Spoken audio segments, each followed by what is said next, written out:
ইসলামপন্থীদের একটা অগ্রগণী ভূমিকার কারণেই এই ফ্যাসিস্টদের নিষিদ্ধ করতে এই সরকার বাধ্য হয়েছে।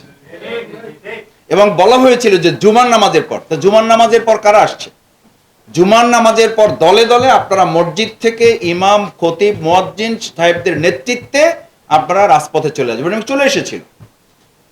কিন্তু ফলশ্রুতিতে কি দেখা যায়? ফলশ্রুতিতে দেখা যায় যে আমরা আমাদের এই ওলামায়ে কেরামগণের ভূমিকাগুলোকে আমরা জাতীয়ভাবে কাজে লাগানোর পর্যায়টা আমাদের ঠিক অবস্থাটা এরকম, মানে আমরা বলে থাকি অনেক সময় যে আমরা ভালো খেলি কিন্তু গোল করতে চাই না, বা গোলের কাছে গিয়ে বলটা অন্যের কাছে দিয়ে দিই। অর্থাৎ আমাদের কাছে ইসলামপন্থী দলগুলো সম্পর্কে সাধারণ মানুষ আমরা যখন মাঠে কাজ করি, বা আপনারাও এই অভিজ্ঞতা আছে যে ভাই আপনাদের সবই আছে কিন্তু ওই যে গোল যে করে তাকে কি বলে, মানে স্ট্রাইকার নাই আপনাদের। অথবা আমরা এমন বলি যে আমরা এত কাজে ব্যস্ত থাকি যে গোলপোস্ট কোন দিকে, এটাই আমরা অনেক সময় বলেছি। গোলপোস্ট তো হচ্ছে ইলেকশন, গোলপোস্ট হচ্ছে নির্বাচন।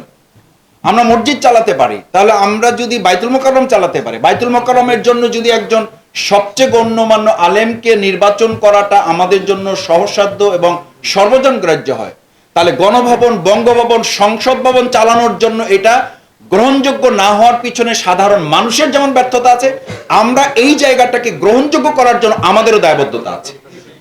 আমাদের আওয়াজ তুলতে হবে। আমরা বাইতুল মোকাররম পরিচালনা করতে পারি, আমরা সংসদ ভবন, গণভবন, বঙ্গভবন আমরা পরিচালনা করতে পারি, এইটা না, আমরা পেরেছি। আমাদের ওলামায়ে কেরামগণ যারা জাতীয় সংসদ সদস্য হয়েছে, আমাদের যারা মন্ত্রিত্ব পরিচালনা করেছে, এই বাংলাদেশের সবচেয়ে গুরুত্বপূর্ণ খুঁচিয়ে খুঁচিয়ে বের করা যেই প্রতিষ্ঠান, সেটার নাম ছিল টিআইবি। তারা তো আমাদের এই ওলামায়ে কেরামদের পিছনে, সংসদ সদস্য যারা দায়িত্ব পালন করেছেন, যারা মন্ত্রণালয় পরিচালনা করেছেন, আমাদের পিছনে সার্চ লাইট লাগিয়ে তো 2 টাকার দুর্নীতি তারা প্রমাণ করতে পারে নাই। তাহলে আমরা এবার জনগণের কাছে শুধু ভোট চাইবো না, আমরা জানতে চাইবো কেন আপনি আমাদেরকে ভোট দিবেন না। এই শক্ত অবস্থান কি অন্য আর একটা দল বাংলাদেশে নিতে পারবে? এই নৈতিক শক্তি তাদের আছে।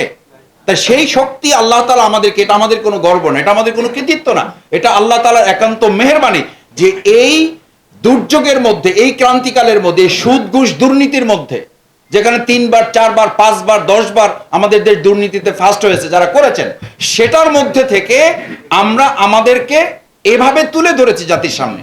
সুতরাং আমাদেরকে যদি এখন কেউ জিজ্ঞেস করে যে ভাই আমরা পারবো কিনা, আমরা বলবো যে পারবো না, আমরা পেরেছি, আমরা প্রমাণ করতে পেরেছি। সুতরাং এখন আপনারা যদি আমাদেরকে সুযোগ দেন, সেই সুযোগটা কাজে লাগাবো। দ্বিতীয় কথা হচ্ছে, সেই সুযোগটা কাজে লাগানোর ক্ষেত্রে একটা অংশ আছে, এটা আমি আপনাদের প্রতি একটা আহ্বান রাখবো, যে যারা এই কথা বলে, আমাদের মাওলানা দেলোয়ার হোসেন সাঈদী রাহিমাহুল্লাহর একটা চমৎকার উদাহরণ আছে, যে যারা শুধু এই কথা বলে যে হুজুর আপনারা এক হয়ে যান তাহলে সব ঠিক হয়ে যাবে, এই কথাটা শুধুমাত্র তার আহ্বান না, এটা একটা চক্রান্ত কোনো একটা গোষ্ঠী। সেই চক্রান্তটা হচ্ছে ওই যে বলে, ওই হুজুর বলতেন আর কি, যে 5টা মানে ইলিশ মাছের দোকান দেখে তো আপনি মন খারাপ করার কথা না, বরং একটা ইলিশ মাছের দোকান থাকলে আপনি মন খারাপ হবে, যে বাধ্য হয়ে তো নিতেই হবে। তার মধ্যে একটু স্বৈরতান্ত্রিক মনোভাব থাকে যে আমি একাই তো, যা দাম বলবো নিতেই হবে। আর 5টা থাকলে তো আপনি দামাদামি করতে পারবেন, দেখতে পারবেন কোনটা রূপালী, কোনটা পদ্মার, কোনটা তেঁতুলিয়ার, কোনটা বঙ্গোপসাগরের, কোনটা ডিম আছে, কোনটা ডিম নাই, আপনার আগ্রহ থাকবে।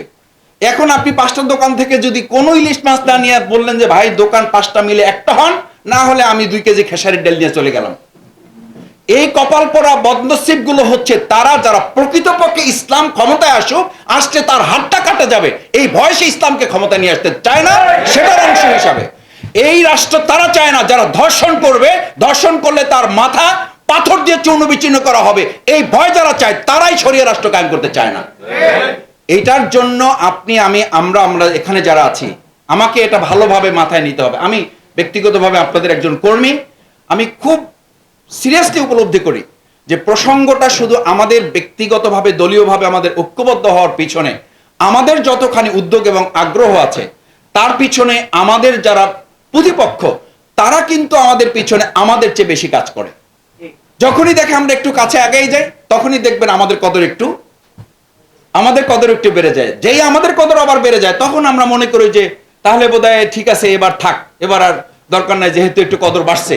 এই কদরটুকু আসলে আপনাকে এই জন্য বাড়ানো হয় না, এই কদরটুকু বাড়ছে এই কারণে যে ওই যে ব্যাঙ হাতির মাথায় লাথি মারে কেন, যে একটু আগে আমাদের একজন ভাই বললেন যে ব্যাঙ তো হাতির মাথায় লাথি মারে এই জন্য তার পিছনে একটা পাওয়ার আছে, এই পাওয়ারটাকে এই পাওয়ারটা হচ্ছে আমাদের বাংলাদেশ এবং বাংলাদেশের বাইরের পার্শ্ববর্তী একটা শক্তি আছে, কোনোভাবে এদেশের ওলামায়ে কেরাম ইসলামপন্থী দলকে সামনে এগুতে দিবে না।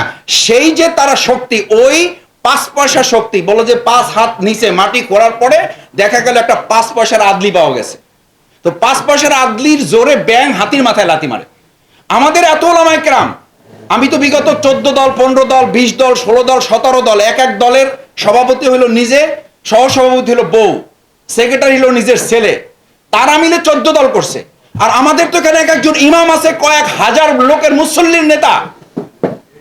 আমরা তারা আজকে এখানে বসেছি, আমরা দ্ব্যর্থহীন কণ্ঠে বলবো এই বছরের নির্বাচন হবে মুসলিম না, ইসলামী আদর্শ শুধু না, সৎ, যোগ্য, ন্যায়পরায়ণতার ঐক্য গড়ে আমরা সমস্ত অন্যায়কে এবার আমরা প্রতিহত করব।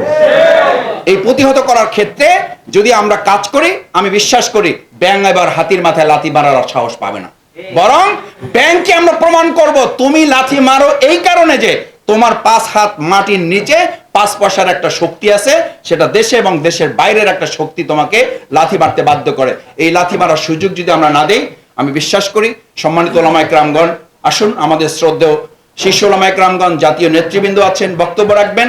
আমরা সবাই মিলে আমাদের প্রিয় মাতৃভূমি 2024-এর জুলাই আগস্টের গণ অভ্যুত্থান সহ এদেশের সমস্ত রাজনৈতিক আন্দোলনগুলোতে এবং ক্রাইসিস মুহূর্তগুলোতে যে ভূমিকা রেখেছে, সেই ভূমিকা আমাদের ওলামায়ে কেরামকে সম্মানিত করার জন্যই, আমাদের শহীদের রক্ত বদলা নেওয়ার জন্য, আমাদের 2013 সালের শাপলা চত্বরের শহীদদের মর্যাদা রক্ষা করার জন্য, অন্তত এই সব কিছুর দিকে তাকিয়ে, আমাদের শহীদ মাওলানা মতিউর রহমান নিজামীর ফাঁসির দিকে তাকিয়ে, শহীদ আলী হাসান মোহাম্মদ মুজাহিদ রহমাহুল্লাহর ফাঁসির দিকে তাকিয়ে, আমাদের দেলোয়ার হোসেন সাঈদী রহমাহুল্লাহর ফাঁসির দিকে তাকিয়ে, আমাদের অসংখ্য হাফেজ আলেমদের রক্তের দিকে তাকিয়ে এবার আমাদের ব্যক্তিগত ইচ্ছা অনিচ্ছার প্রতিফলন না করে জাতীয় ওলামায়ে কেরাম এবং ইসলামপন্থী দেশপ্রেমিক জনতার প্রতিফলনকে আমরা যদি ধারণ করি, ইনশাআল্লাহ এই বছর এদেশের জনগণের প্রত্যাশা পূরণ হয়ে ইসলামী একটা কল্যাণমূলক রাষ্ট্রের দিকে আমরা ধাবিত হতে পারবো। সেই প্রত্যাশা ব্যক্ত করে আবারও সবাইকে ধন্যবাদ জানিয়ে